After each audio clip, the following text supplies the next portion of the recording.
आपको याद है किसको कितना दिया? दो दो दो, एक एप्पल को दिया ना, एक एप्पल को दिया, दो बनाना को दिया और दो तरबूज को, 5 वॉट दिया हमने। हाँ, अभी हम खोल के देखते हैं डब्बे के अंदर से कैसे पर्ची निकली है। हमने एप्पल को 1 भी वॉट दिया, एक ही दिया, कितनी पर्ची निकली? 3। तरबूज को कितना वॉट दिया? 2, कितनी पर्ची निकली? केले को कितना दिया? बनाना को कितनी पर्ची निकली?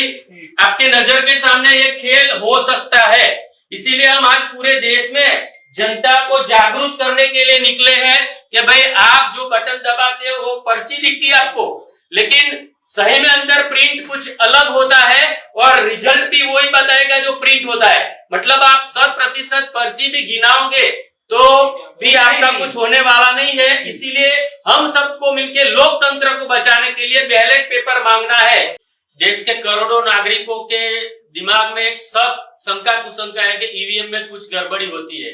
ईवीएम में गड़बड़ी होती थी वो सुप्रीम कोर्ट ने भी मान लिया, इसलिए वीवीपीएटी नाम का एक प्रिंट निकल जाए ऐसा इंस्ट्रूमेंट लगाने का आदेश दिया। बाद में पूरे देश में वीवीपीएटी लग गए हैं ईवीएम के साथ।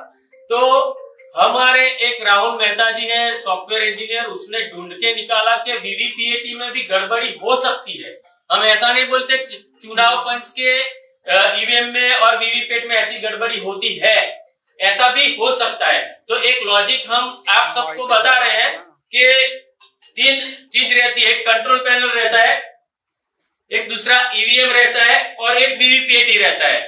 जो भी कोई प्रिसाइडिंग ऑफिसर कंट्रोल पैनल से आदेश करता है तो मतदाता वोट देने के लिए आते हैं, तो उसके सामने सिंबल वाला ऐसा ईवीएम का डब्बा रहता है। तो इसमें हमने 3 सिंबल चुने, एप्पल, बनाना और वाटरमेलन, मतलब सेब, केला और तरबूज।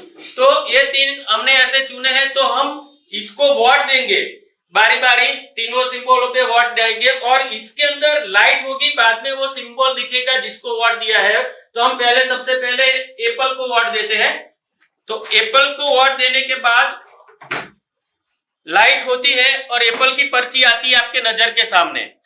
एप्पल का वोट दिया, बाद में हम 7 सेकंड तक ये लाइट चालू रहती है, 7 सेकंड बाद लाइट बंद होती है, बाद में दूसरा वोटर लाइन में खड़ा रहता है, वो वोट देने के लिए आएगा। तो हम दूसरे वोटर को दूसरा वोट देता है, भाई चलो इसने दिया तरबूज को, तो दूसरा वोटर ने तरबूज को वोट दिया, तो तरबूज की पर्ची दूसरे वोटर को दिखेगी लाइट चालू होने के बाद कि भाई तरबूज का वोट मैंने दिया, तो तरबूज की पर्ची भी आ गई। अभी हम 7 सेकंड लाइट चालू रहती है, वोटर वोट देख के सेटिस्फाइड होके करोड़ों मतदाता भारत के ऐसा देख के चला जाता है मेरा वोट सही जगह पे पड़ा। अभी कोई तीसरा वोटर आया, वो भी उसके साथ ही है, समझो हर पति पत्नी जाता है, दोस्त लोग जाते हैं, एक ही पार्टी को देते हैं, तो समझो तरबूज को ये दूसरा वोट भी वो साथ में आने वाले ने दिया तरबूज को। तो वो तरबूज को वोट जब बंदा दबाता है बटन, तो थोड़ी देर में तरबूज की पर्ची आती है और उसको तरबूज का वोट दिखाई देता है, भाई तरबूज का वोट दिया मैंने, देख लो ये बराबर। बाद में वो बंदा चला जाएगा, फैमिली का मेंबर होगा। बाद में दूसरा भी वोटर आएगा, भाई चलो मैं दूसरे सिंबल को वोट देता हूं कि भाई हमने तीसरा सिंबल भी रखा है केला। तो कोई बंदा आता है, तीसरा बंदा आता है, केले को दबाता है, केला का बटन। तो केला का बटन दबाया तो केला को वोट दिया, उसके सामने केले की पर्ची आई कि भाई मैंने केले को वोट दिया है, तो केले की पर्ची देख ली उसने, तो वो बंदा भी सेटिस्फाइड होके चला जाएगा। बाद में क्या होता है कि लाइन रहती है तो फटाफट मतदान होता है, कोई बंदा 7 सेकंड तक यहाँ खड़ा भी नहीं रहता है, देख लिया चला गया। फिर से दूसरा वोटर, छठा वोटर आया, कोई चलो 5वां वोटर, उसने बोला कि मैं भी केले को देता हूं, उसके फैमिली का मेंबर था, उसने भी केले को दिया। तो यहाँ केले की पर्ची लाइट होने के बाद दिखेगी आपको कि भाई केले की पर्ची देख ली मैंने मेरा वोट जहां डाला है वहां मेरा वोट चला गया। तो ऐसे हम लोगों ने कितने वोट दिए? 6 वोट दिए। आपको याद है किसको कितना दिया?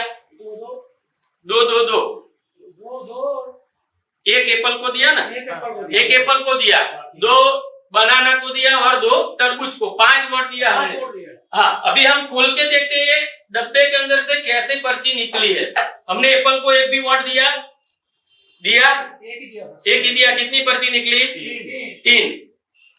तरबूज को कितना वोट दिया? 2, कितनी पर्ची निकली? केले को कितना दिया, बनाना को कितनी पर्ची निकली। आपके नजर के सामने ये खेल हो सकता है, इसीलिए हम आज पूरे देश में जनता को जागरूक करने के लिए निकले हैं कि भाई आप जो बटन दबाते हैं वो पर्ची दिखती है आपको, लेकिन सही में अंदर प्रिंट कुछ अलग होता है और रिजल्ट भी वही बताएगा जो प्रिंट होता है। मतलब आप 100% पर्ची भी गिनाओगे तो भी आपका कुछ होने वाला नहीं है। इसीलिए हम सबको मिलके लोकतंत्र को बचाने के लिए बैलेट पेपर मांगना है। और बामन मेश्राम जी और हमारा जो बामसेन भारत मुक्ति मोर्चा ये आंदोलन बहुत टाइम से कर रहा है, तो हम सब मिलके ये ईवीएम हटाने में सफल हो। और पूरे देश वर्ष को हम अपील करते हैं, ये आखिरी चुनाव हो सकता है, यदि हम ईवीएम हटाया नहीं तो 31 तारीख को, ये महीने की 31 जनवरी को जंतर मंतर दिल्ली सुबह 10 बजे से एक बहुत बड़ा कार्यक्रम बामसेन बामन मेश्राम जी और सब हम मिलके करने जा रहे हैं। तो पूरे देशवासियों को अपील करते हैं हम, आप आओ ये कार्यक्रम में। लोकतंत्र बचाने के लिए हम सबको साथ मिलकर लड़ना पड़ेगा, नहीं तो हमारा लोकतंत्र खतरे में होगा। जितना हो सके इतना जैन सलाम ये कार्यक्रम में पूरे देश भर में से आना चाहिए। अतुल पटेल का जय भीम, नमो बुद्धाय, जय सरदार।